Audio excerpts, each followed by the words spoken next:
Doing the best you could expect. God is good, and we have the most amazing Turning Point USA family.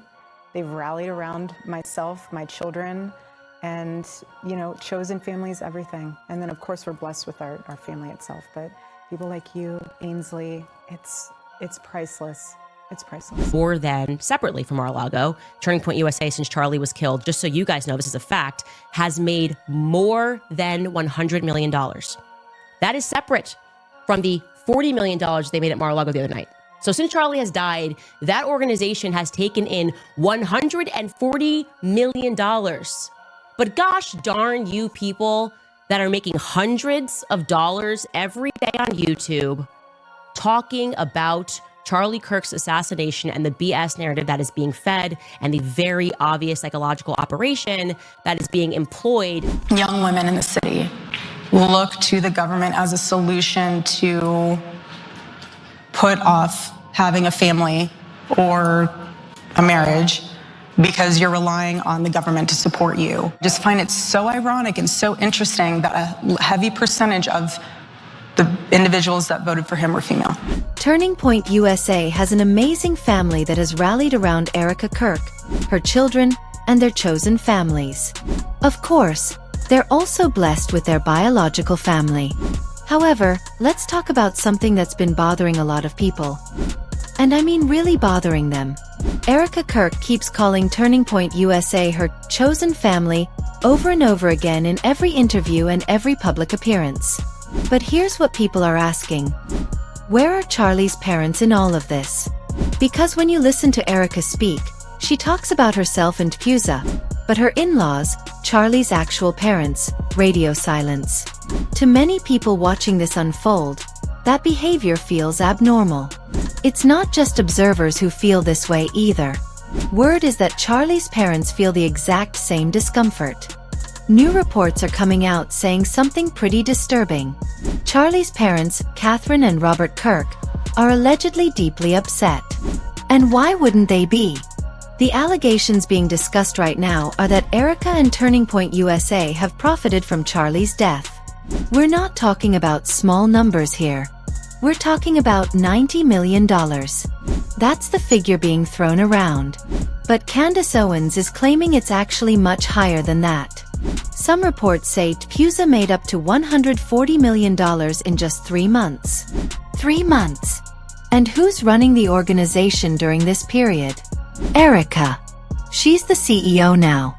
So naturally, people are starting to dig. And when they dig into Erika's past, old information is starting to resurface. Information that was always there, but maybe didn't get the attention it deserved. You've probably heard about the honeypot theory. It used to sound conspiratorial, fringe even. But critics are saying that now, it's starting to feel a lot more plausible. But let's get back to Charlie's parents, because this is where things get really uncomfortable. Erika has reportedly ignored them repeatedly. And we're not just talking about avoidance anymore. People are saying this has escalated into open disrespect. Meanwhile, what is Erika doing? She's actively promoting Charlie Kirk's new book. She's on a non-stop media tour. Interview after interview, promo appearance after promo appearance. And the focus is entirely on her image and Tpusa's image. Think about that for a second. Charlie's parents experienced the same devastating loss. The exact same loss. So where are the updates about them? How are they doing? What about Charlie's sister? Nothing. For 3 months, it's been entirely about Erika. And this is exactly why people are now criticizing her publicly. Because to many, it feels like she's rewriting the narrative, erasing the people who knew Charlie longest. Let me give you a specific example. Erika appeared on Fox and Friends recently, and the host did something interesting. They asked about Charlie's parents. They also asked about her own mother. Watch how Erika responds. She barely acknowledges Charlie's parents. Barely. And then she quickly shifts the conversation to her mom. She claims Charlie was her mom's favorite child. Then she starts talking about Sabbath dinners at her mom's house.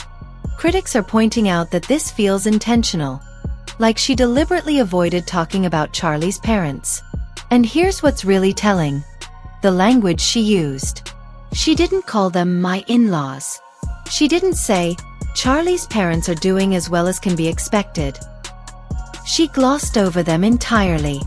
She gave the impression that she doesn't even speak to them. Now remember the memorial service. Charlie's parents didn't attend, and that memorial had pyrotechnics. It had a public spectacle. And it had something else too. Erika publicly forgave the alleged shooter at the memorial in her speech. But she didn't mention Charlie's parents once. Let that sink in for a moment. She felt entitled to publicly forgive the person accused of taking her husband's life. But what if Charlie's parents didn't agree with that decision? What if they weren't ready for that? And let's be honest, there are still so many unanswered questions about what actually happened, about the assassination itself. Yet Erika forgave the shooter just days after the incident. Critics keep saying the same thing. Something feels off. There's footage from the Medal of Freedom ceremony. Have you seen it? Because the optics are striking. Erika is standing far from Charlie's parents. She's positioned with political figures instead, and people are asking why. Why wasn't she standing with her in-laws during one of the most significant moments honoring their son? Charlie was married to Erika for only a few years, but he was their son his entire life. And many people believe that medal should have been presented to them, not her. But the erasure doesn't stop there. Erika rarely mentions Charlie's parents unless someone directly asks about them. My name is Joshua Peterson. I worked for Turning Point USA and Turning Point USA Faith, and I knew Charlie Kirk personally. I want to say on the record that there was a inner circle at Turning Point USA that was constantly working against Charlie and his interests and what he wanted to do, as well as there was a Jewish influence in Turning Point that he was not very fond of, that he wanted to get rid of. He tried doing this, he tried creating a Doge department, and he got... Another thing that makes me believe this inner circle was constantly working against Charlie was the stock market branch. Now, the thing about this branch is it's been getting millions of dollars poured into it over the past 4 years now, and that's been seen through their latest tax returns. This stock market group that Turning Point has been throwing millions of dollars into the stock market for the past 4 years now, and Charlie Kirk had no knowledge of that whatsoever. Make it make sense. That sounds like money laundering to me. It sounds like there's some pyramid scheme going on behind the scenes at Turning Point that Charlie did not know about. Sure, she talks about his impact and his work, but she never acknowledges the people who raised him, the people who shaped him into who he became. Instead, she keeps going back to the same line, Tpusa is my family. Now, here's where things get even messier, because there are claims about what was happening at Tpusa before Charlie died. Allegedly, Charlie discovered something. Internal betrayal. He supposedly ordered an internal audit of the organization, and according to these allegations, he uncovered shady financial activity. A former Tpusa employee has come forward confirming these concerns. They're talking about questionable stock market investments. They're claiming that some insiders were actively working against Charlie. So when you look at the money situation now, it raises even more questions.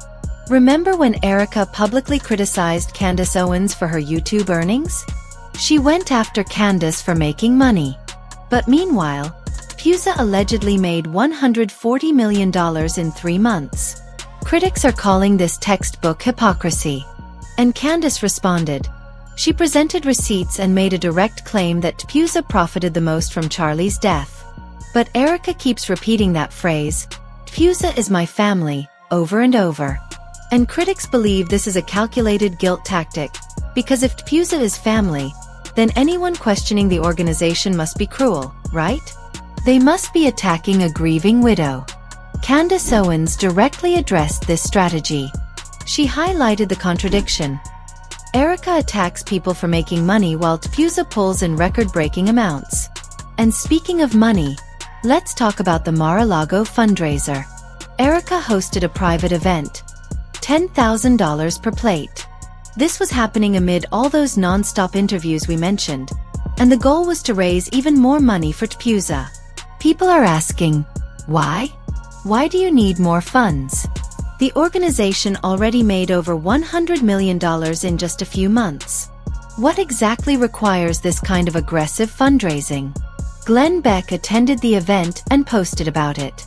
He said nearly 1,000 people showed up to the dinner. He claimed Tpusa has big projects coming in 2026. But here's what's interesting. Tpusa's podcasts have dropped to number 94 on Apple Podcasts. They used to be ranked in the top 10. The public trust appears to be collapsing in real time.